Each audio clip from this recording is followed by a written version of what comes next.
السلام علیکم ورحمۃ اللہ وبرکاتہ۔ بسم اللہ الرحمن الرحیم۔ وَأَمَّا الْفِسْقُ فَالْمُرَادُ بِهِ الْفِسْقُ فِي الْعَمَلِ دُونَ الْاعْتِقَادِ۔ اور فسق کے معنی ہے اللہ جل شانہ کی اطاعت و فرما برداری سے منہ موڑنا اور گناہ کبیرہ کا ارتکاب کرنا۔ فسق کی دو قسمیں ہیں، ایک ہے فسق عملی اور دوسری قسم ہے فسق اعتقادی۔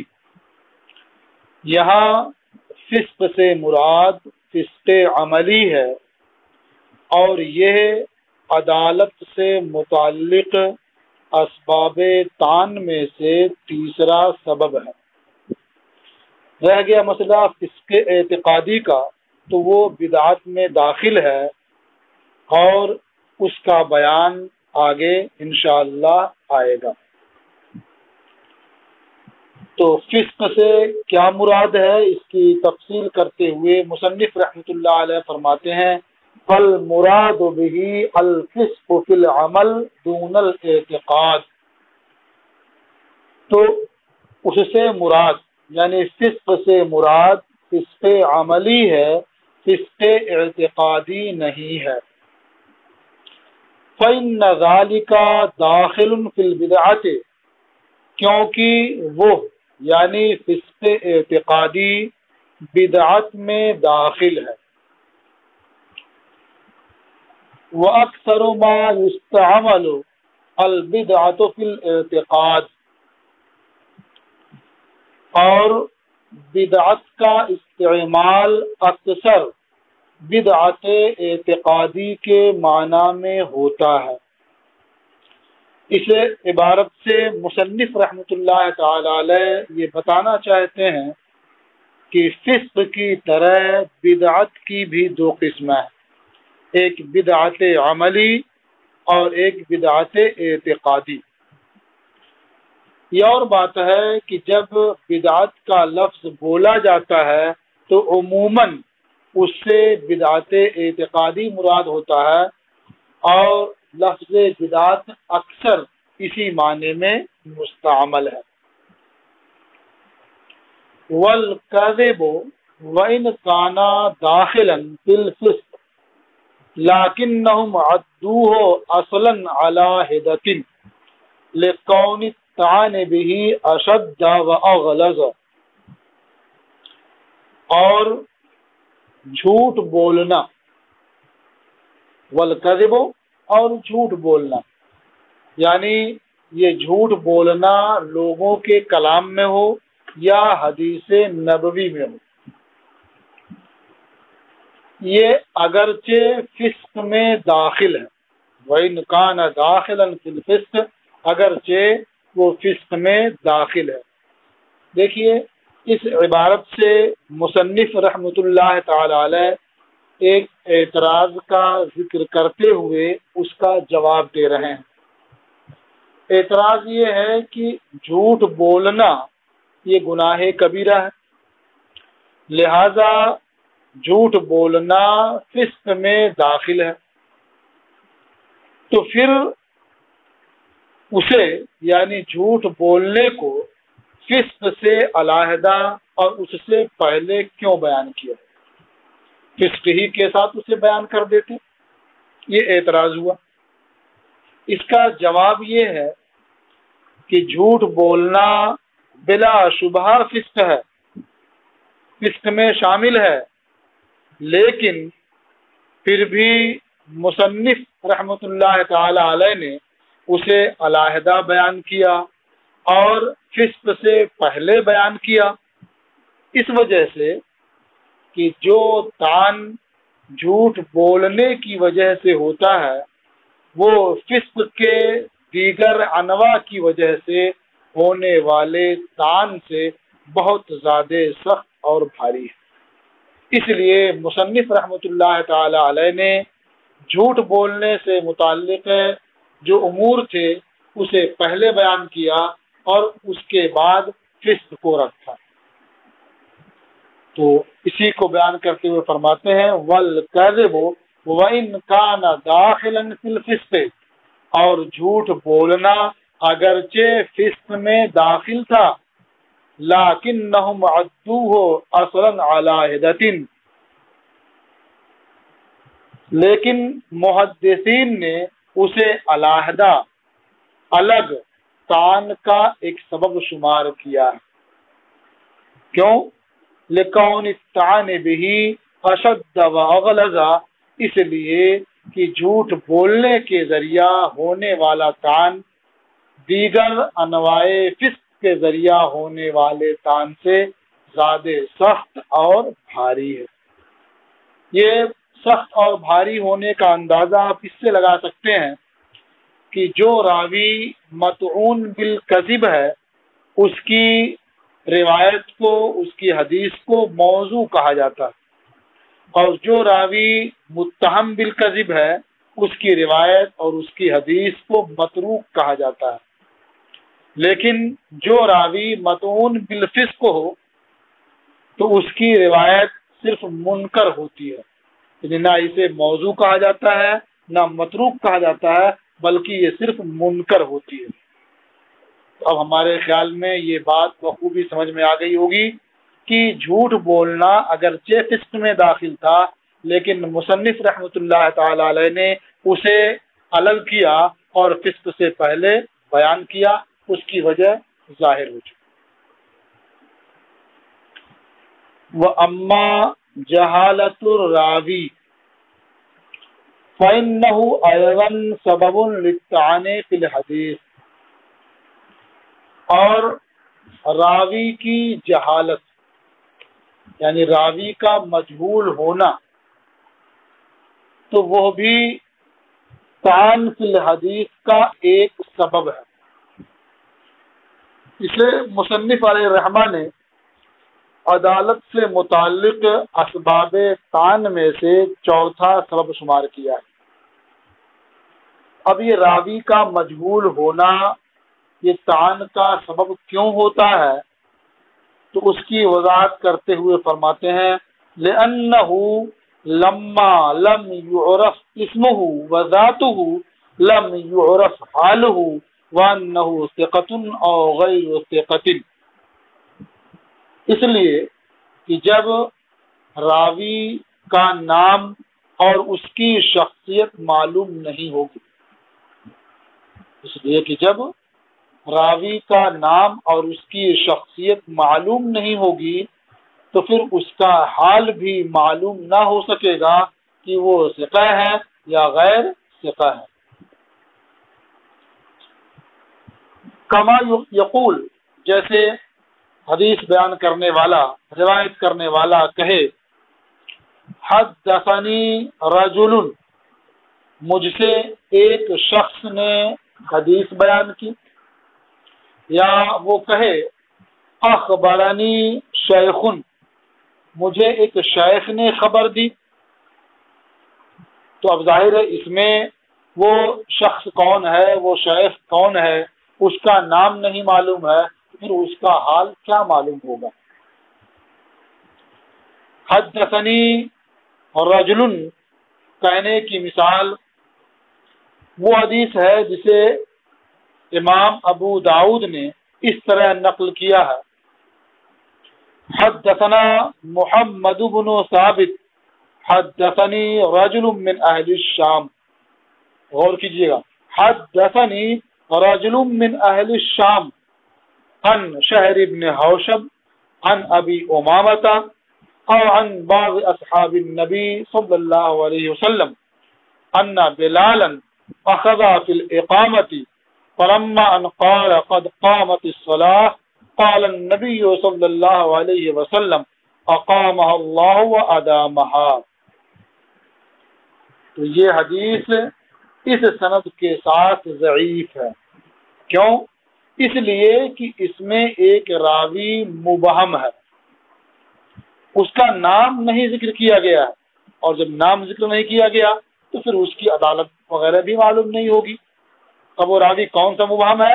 یہ وہی راوی ہے جو محمد ابن ثابت کے بعد ہے، وہ فرماتے ہیں حدثنی رجل من اہل الشام، یعنی مجھ سے شام کے ایک مرد نے حدیث بیان کی۔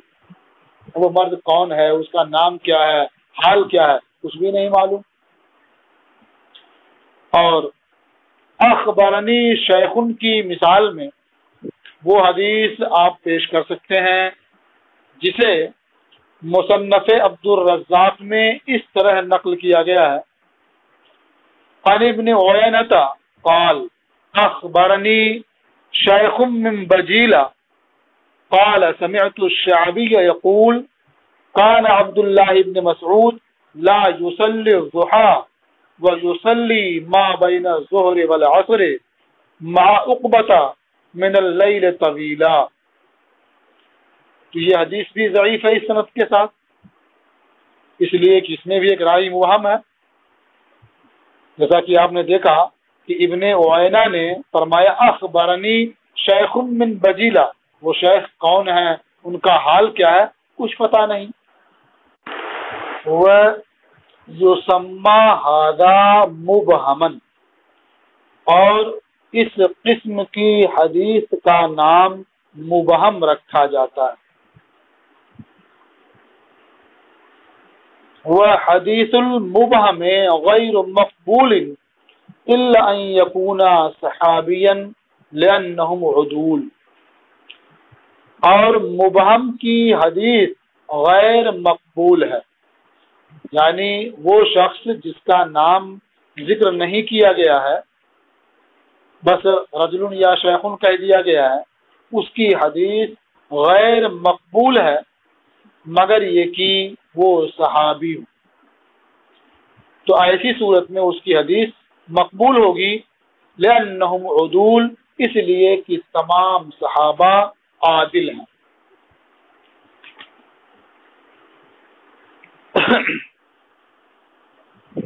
اب تمام صحابہ عادل ہیں، اس تعلق سے آپ نے پڑھ لیا ہے، اور خود مقدمہ ابن الصلاح میں ہے، انہوں نے فرمایا کہ الجہالۃ بالصحابی غیر قادحۃ لأن الصحابۃ کلہم عدول، یعنی صحابی کا مجہول ہونا یہ حدیث کے مقبول ہونے میں کچھ مضر نہیں ہے۔ کیوں؟ اس لیے کہ تمام صحابہ یہ عادل ہیں۔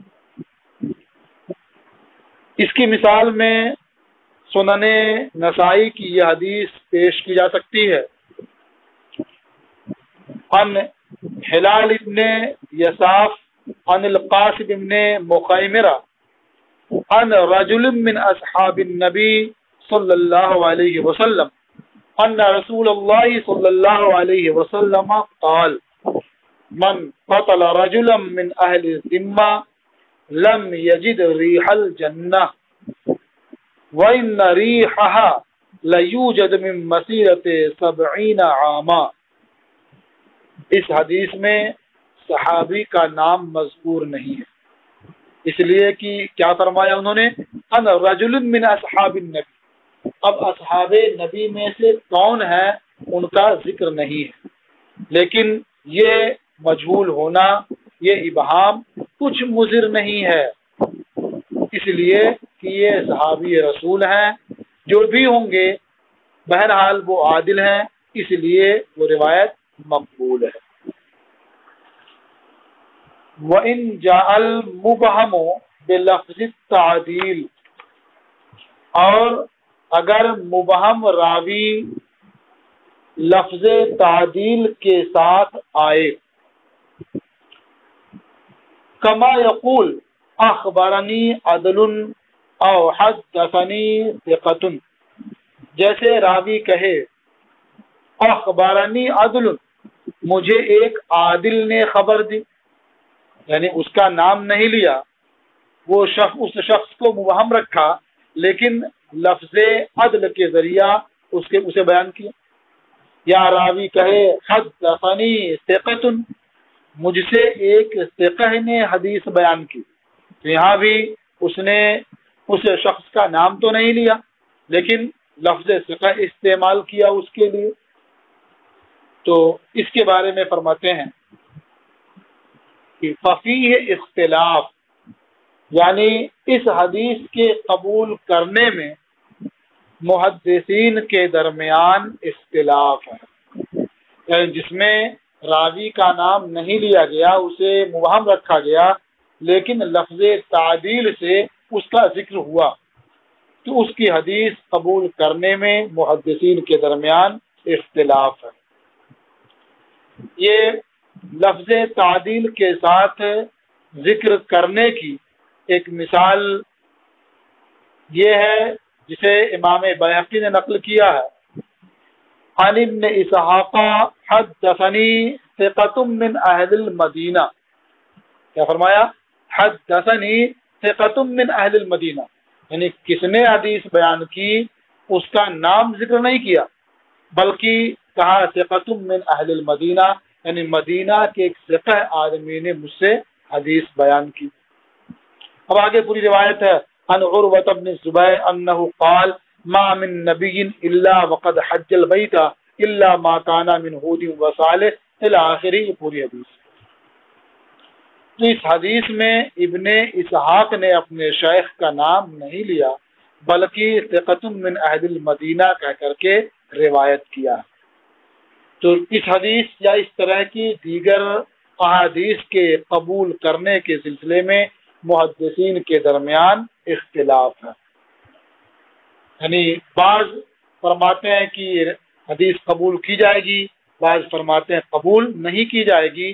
ان میں اصح قول کیا ہے؟ تو اس تعلق سے مصنف رحمۃ اللہ علیہ فرماتے ہیں والاصح انه لا يقبل، اور اصح قول یہ ہے کہ وہ مقبول نہیں ہوگی. کیوں مقبول نہیں ہوگی؟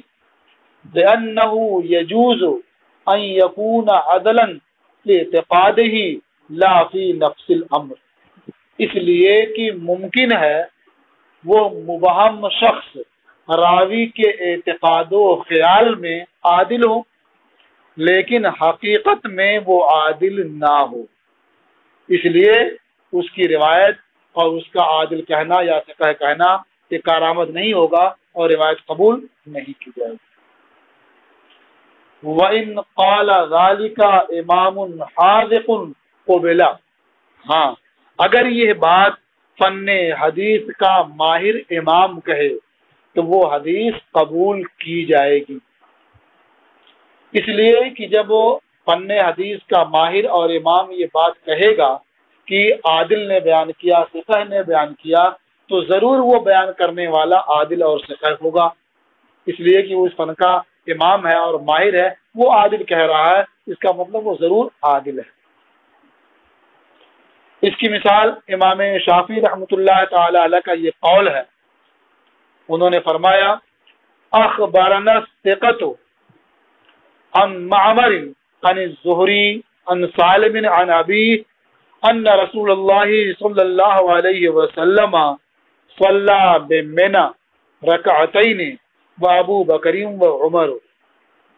تو آپ دیکھیں اس حدیث میں امام شافعی نے اپنے شیخ کا نام نہیں لیا بلکہ لفظ توثیق کے ساتھ ان کا ذکر کرتے ہوئے فرمایا اخبرنا الثقۃ. یہاں اگرچہ نام نہیں لیا ہے لیکن یہ حدیث مقبول ہے کیونکہ اس کے راوی فن حدیث اور فن فقہ کے امام ہیں، اس کے ماہر ہیں. لہذا جو حدیث اس طرح سے روایت کی جائے گی تو وہ قبول ہوگی، اور عام راوی اگر کہے گا کہ ثقہ نے بیان کیا ہے اور عادل نے خبر دی ہے تو اس کی اس بات کا اعتبار نہیں ہوگا اور وہ حدیث قبول نہیں کی جائے گی. وَأَمَّا الْبِدْعَةُ فَالْمُرَادُ بِهِ اعْتِقَادُ أَمْرٍ مُحْدَثٍ عَلَى خِلَافِ مَا عُرِفَ فِي الدِّينِ وَمَا جَاءَ مِنْ رَسُولِ اللَّهِ صَلَّى اللَّهُ عَلَيْهِ وَسَلَّمَ وَأَصْحَابِهِ بِالنَّوْعِ شُبْهَةٍ وَتَعْوِيلٍ لَا بِطَرِيقِ جُحُودٍ وَإِنْكَارٍ فَإِنَّ ذَلِكَ كُفْرٌ. اور بدعت، یہ بدعت عدالت سے متعلق اسباب طعن میں سے 5واں سبب ہے۔ اس کی 2 قسمیں ہیں، ایک ہے بدعت مکفرہ، یعنی ایسی بدعت جو حد کفر تک پہنچ جائے، اور دوسری قسم ہے بدعت مفسقہ، یعنی ایسی بدعت جو حد کفر تک نہ پہنچی ہو مگر وہ فسق و گمراہی کا باعث ہو۔ یہاں بدعت سے کیا مراد ہے اس کی وضاحت کرتے ہوئے مصنف رحمۃ اللہ تعالی علیہ فرماتے ہیں فالمراد به اعتقاد امر محدث علی خلاف ما عرف فی الدین، تو بدعت سے مراد کسی ایسے جدید امر کا اعتقاد رکھنا جو امر دینی معلوم کے خلاف ہو، وما جاء من رسول اللہ صلی اللہ علیہ وسلم و اصحابہ، اور اللہ کے رسول صلی اللہ علیہ وسلم اور ان کے اصحاب سے متوارث و منقول کے خلاف ہو، بنوع شبہۃ و تعویل، اور یہ مخالفت کسی قسم کے شبہے اور تعویل کی وجہ سے ہو، لا بے طریق جحود و انکار، از راہ عناد اور انکار نہ ہو، فإن ذلک کفر، کیونکہ اگر از راہ عناد و انکار اس طرح کا اعتقاد رکھے گا تو پھر وہ کفر ہوگا، کیونکہ وہ کفر ہے۔ اب مبتدع کی حدیث کا حکم کیا ہے، تو اس تعلق سے فرماتے ہیں کہ وہ حدیث المبتدع مردود عند الجمہور، اور جمہور محدثین کے نزدیک مبتدع کی حدیث مردود ہے، جمہور محدثین کے نزدیک مبتدع کی حدیث مردود ہے، غیر مقبول ہے۔ وعند البعض، یہ دوسرا قول ہوا، اور بعض محدثین کے نزدیک ان کانا متصفا بصدق اللہجۃ وصیانۃ اللسان قبلا، اگر مبتدع راست گوئی اور زبان کی حفاظت کے ساتھ متصف ہو تو اس کی حدیث مقبول ہوگی۔ 2 قول ہو گیا۔ تیسرا قول، وقال بعضهم، اور بعض محدثین نے فرمایا ان کانا منکرا لامر متواتر فی الشرع وقد علم بالضرورت کونه من الدین فهو مردود، اگر مبتدع کسی امر متواتر شرعی کا منکر ہو اور اس کا امر دینی ہونا، وقد علم بالضرورت کونه من الدین، اور اس کا امر دینی ہونا بالضرورہ معلوم ہو، فهو مردود، تو وہ حدیث مردود ہے، اس کی روایت مردود ہے۔ یہ 3 قول ہو گیا۔ وَإِنْ لَمْ يَكُنْ بِهَذِهِ الصِّفَةِ، اس تیسرے قول ہی کا یہ حصہ ہے، اور اگر وہ ایسا نہ ہو،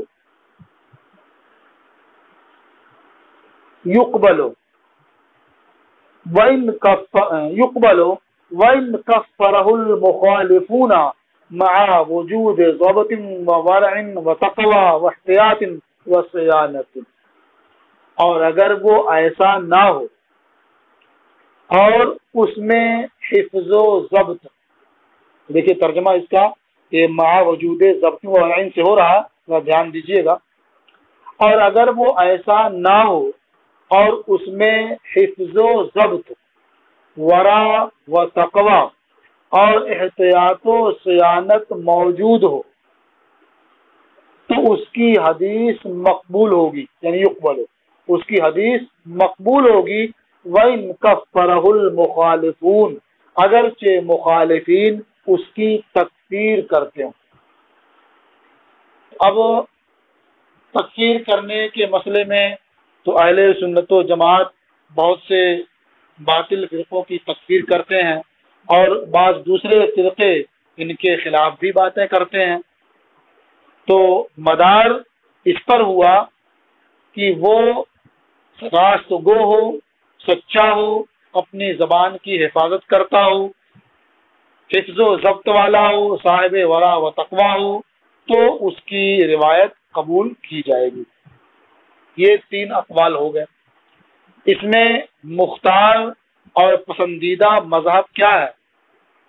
تو اس تعلق سے فرماتے ہیں والمختار انہ ان کان داعیا الی بدعتہ ومروجا لہ مردا، اور مختار مذہب یہ ہے کہ اگر وہ اپنی بدعت کی طرف لوگوں کو بلاتا ہو اور اس کی ترویج و اشاعت کرتا ہو ردا، تو اس کی حدیث رد کر دی جائے گی، قبول نہیں کی جائے گی۔ وَإِن لَمْ يَكُنْ كَذَلِكَ، اور اگر وہ ایسا نہ ہو، جو مبتدع ہے اگر وہ ایسا نہ ہو، قبلا، تو اس کی حدیث قبول کی جائے گی۔ الا ان یروی شیئا یقوی بہ بدعتہ، مگر یہ کہ وہ ایسی حدیث کی روایت کرے جس سے اپنی بدعت کو قوت دیتا ہو، فہو مردود قطعا، تو وہ بالکل مردود ہے، وہ قطعا قبول نہیں کی جائے گی۔ تو اس سے سمجھ میں آیا کہ قبول کرنے یا نہ کرنے کا مدار اس بات پر ہے کہ اس حدیث کی روایت کرنے والا مبتدع اپنی بدعت کی طرف داعی اور اس کا مروج اور مبلغ ہے یا نہیں ہے۔ اگر مروج مبلغ نہیں ہے، اس کی جانب داعی نہیں ہے، تو اب صرف یہ دیکھا جائے گا کہ اس کی اس روایت سے اس کے مذہب کو قوت مل رہی ہے، اس کی بدعت کو تقویت پہنچ رہی ہے یا نہیں۔ اگر اس کی بدعت کو قوت مل رہی ہے تو اس کی روایت کو قبول نہیں کیا جائے گا، اور نہیں مل رہی ہے تو قبول کر لیا جائے گا۔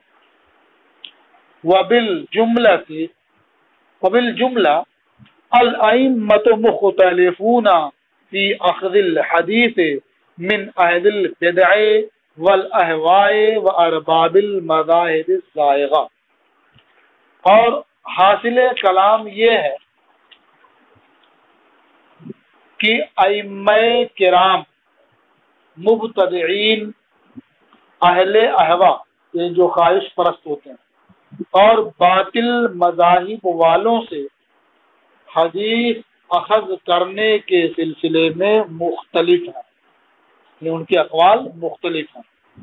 گویا بعض نے ان کی حدیث کے قبول کرنے کا قول کیا ہے اور بعض نے رد کرنے کا قول کیا ہے۔